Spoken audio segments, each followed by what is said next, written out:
ये मानव जीवन क्या है, इसका उद्देश्य क्या है, मन क्या है, आत्मा क्या है, बुद्धि क्या है, ये शरीर क्या है, जन्म क्या है, मरण क्या है, पुनर्जन्म क्या है, धर्म क्या है, सत्य क्या है, कर्म क्या है, जैसे तमाम रहस्यों पर से ज्ञान की अंतिम गहराई से पर्दा हटाने का काम करती है केवल एक पुस्तक, जिसका नाम है श्रीमद् भगवद गीता।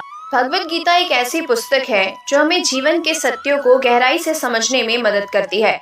महाभारत के युद्ध के दौरान अर्जुन की समस्या ये नहीं थी कि वो तीर चलाना नहीं जानता था, बल्कि उसके भीतर सवालों का तूफान उठने लगा था। अर्जुन के भीतर उसे डर सताने लगा था। हमारे जीवन में भी कोई समस्या बाहर बाद में घटित होती है, हमारे भीतर उसका असर पहले ही हो जाता है। अगर हमें कोई इंसान पसंद नहीं आ रहा तो उसके लिए नफरत या गुस्सा हमारे अंदर पहले पैदा होता है और उससे हमारा झगड़ा बाहर बाद में होता है। संसार की हर एक चीज हमारे मन, बुद्धि और आत्मा से जुड़ी है।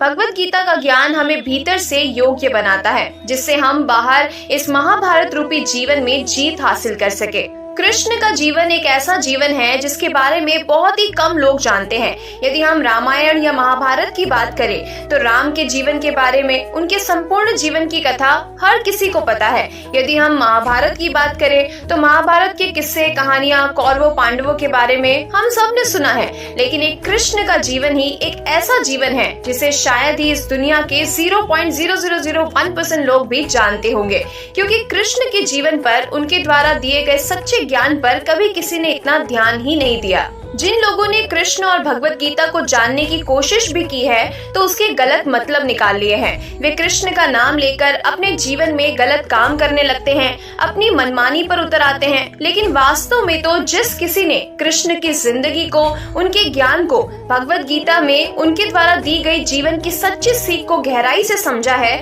उसने अपने जीवन में भी सुख, समृद्धि और सफलता हासिल की है और दूसरों के जीवन को भी बदलने में अपना सहयोग दिया है।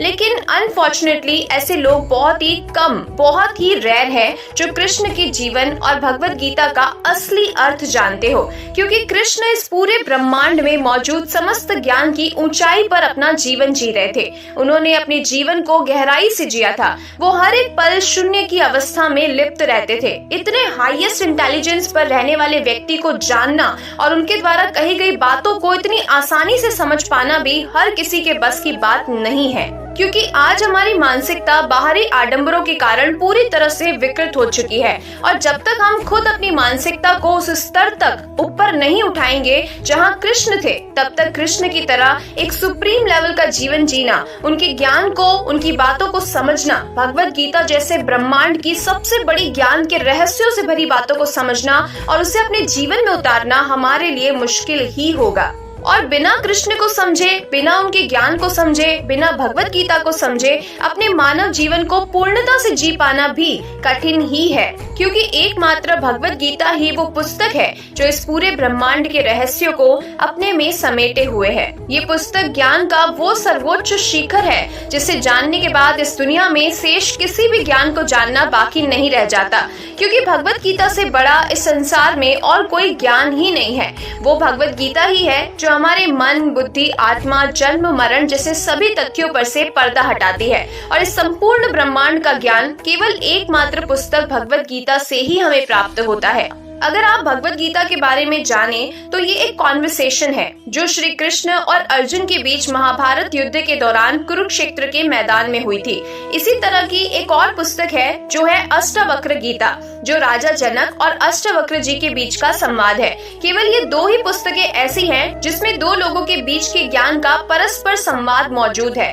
भगवद गीता में कृष्ण और अर्जुन का संवाद है, तो अष्टवक्र गीता में राजा जनक और अष्टवक्र जी के बीच का संवाद है। इन दो पुस्तकों के अलावा किसी भी पुस्तक में दो व्यक्तियों का परस्पर संवाद नहीं है। बाकी सारी बातें, पुस्तकें सभी सिर्फ कही हुई बातें और खुद से लिखी गई कहानियां हैं। और अगर किसी ने कोई चीज कही हो या लिखी हो तो उसका हमसे कोई संबंध नहीं होता। उसे समझ पाना मुश्किल हो जाता है, क्योंकि अगले व्यक्ति की बात आपके जीवन में कैसे और कहां काम आएगी और आएगी भी या नहीं, उसे समझ पाना, उसका हमारे जीवन से तालमेल बिठाना बहुत मुश्किल हो जाता है। लेकिन अष्टवक्र जब कहते हैं तो सिर्फ राजा जनक से ही कहते हैं। उनके संवाद में एक परस्पर तालमेल बैठता है, क्योंकि वो केवल उन दो लोगों के बीच की ही कॉन्वर्सेशन है। ठीक वैसे ही कृष्ण जो अर्जुन से कह रहे हैं उस बात का ताल्लुक भी बैठता है, लेकिन फिर फिर भी भगवत गीता का महत्व अष्टवक्र गीता से ज्यादा है, क्योंकि अर्जुन महाभारत के युद्ध में फंसा हुआ है, समस्या में फंसा हुआ है, दुविधा में फंसा हुआ है,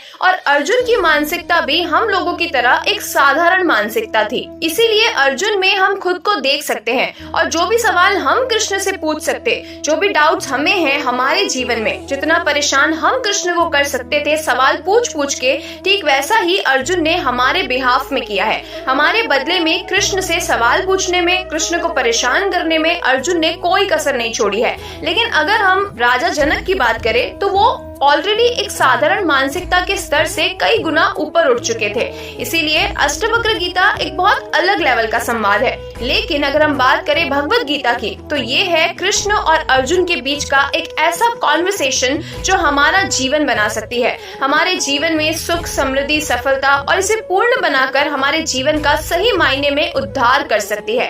भगवत गीता के बारे में लोग कई तरह के सवाल पूछते हैं कि आखिर इतनी बड़ी भगवत गीता याद कैसे रही, इसे लिखा कैसे, क्योंकि कृष्ण ने तो अर्जुन से कह दी। लेकिन अगर आपको पता हो तो उनके समय में केवल एक ही भाषा थी, जो थी संस्कृत, और सभी के बीच वार्तालाप संस्कृत में होती थी, और संस्कृत को बोला नहीं बल्कि गाया जाता था। और जब भी कोई चीज लय में या गीत के स्वरूप में होती है तो उसे याद रख पाना बहुत ही सरल हो जाता है। अगर हमें पूरा पाठ याद करने दे दिया जाए तो वो हमें मुश्किल लगता है, लेकिन वही अगर हमें गाने याद करने के लिए दे दिए जाए तो वो हमारे लिए बहुत ही आसान हो जाता है। अगर एक बार हम भगवत गीता के ज्ञान को गहराई से समझ गए और अपने जीवन में उतार लिया तो इसके बाद जीवन में और कुछ सीखना बाकी नहीं रह जाता।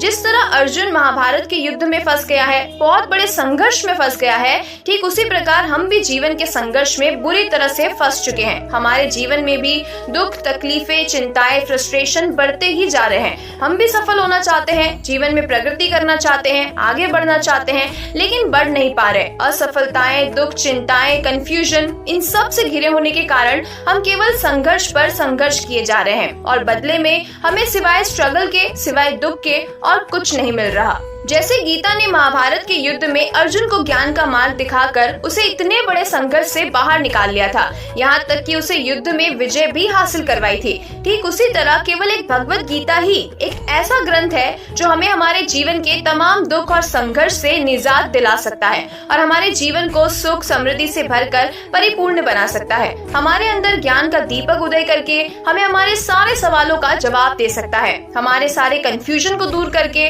हमें जीवन में क्लैरिटी दे सकता है, हमारे जीवन को सफलता और प्रगति के मार्ग पर अग्रसर कर सकता है। अगर हम हमारे जीवन को ध्यान से देखें तो हमारे आसपास के लोगों से भी हमारा संघर्ष है, हमारी इच्छाओं से, हमारी कामनाओं से, हमारी बुद्धि से, हमारे मन से, हमारे शरीर से, इस प्रकृति से, हमारे काम से, यहाँ तक कि हमारे पूरे जीवन से दिन रात हमारा संघर्ष चलते ही जा रहा है। मैं ये करूं या ये करूं, ये सही है या ये सही है, मुझे इसे चुनना चाहिए या उसे चुनना चाहिए। ऐसी तमाम दुविधाओं में हम जीवन भर फंसे रहते हैं। हमें लगता है कि केवल अर्जुन ही महाभारत के युद्ध में फंसा है, लेकिन हम गौर से अगर हमारे जीवन को देखें तो हर पल हमारे भीतर महाभारत का युद्ध चल ही रहा है। बहुत सारे सवालों के आंधी तूफान हमारे अंदर चलते रहते हैं। वो अर्जुन ही नहीं था जो युद्ध के मैदान में बंध गया था, बल्कि हम सब भी हमारे जीवन में बंधे हुए ही हैं। हम भी ये बिल्कुल नहीं कह सकते कि हम आजाद हैं। बाहर अपने शरीर को आजादी से घुमाने का मतलब ये नहीं होता कि हम आजाद हैं। हम मानसिक स्तर पर पूरी तरह से समस्याओं, चिंताओं और सवालों से जकड़े हुए और बंधे हुए हैं। हम भी उतने ही संघर्ष में फंसे हुए हैं जितना अर्जुन फंसा हुआ था। और यही भगवत गीता का महत्व है कि वो हमें हमारे सारे सवालों के जवाब देकर हमें इन तमाम बंधनों से आजाद करती है। भगवत गीता ज्ञान का खजाना है। इसके बारे में जितना जाना जाए, जितना इसके ज्ञान में गहरे में उतरा जाए, उतना कम है। लेकिन वो केवल एकमात्र भगवत गीता ही है जो मनुष्य के जीवन को बना सकती है, उसके जीवन का उद्धार कर सकती है और उसे पूर्ण बना सकती है। आगे आने वाले वीडियोस में हम केवल भगवत गीता के 18 अध्यायों के बारे में एक एक करके गहरे में इसे समझकर हमारे जीवन में उतारने की कोशिश करेंगे। आज के वीडियो में हमने भगवत गीता क्या है, उसका महत्व हमारे जीवन में इतना क्यों है, उस पर चर्चा की। अब आगे आने वाले वीडियोस में हम गीता को, उसके ज्ञान को साथ मिलकर समझेंगे भी और अपने जीवन में उतारेंगे भी। हम साथ साथ इस ज्ञान का अध्ययन करते चले जाएंगे। हमारी सारी समस्याओं का, सवालों का जवाब साथ मिलकर हम गीता से प्राप्त करने की कोशिश करेंगे। तो मिलते हैं भगवत गीता से जुड़ी ज्ञान भरी बातों के साथ। तब तक के लिए जीवन की इस खूबसूरत किताब को पढ़ना जारी रखिएगा।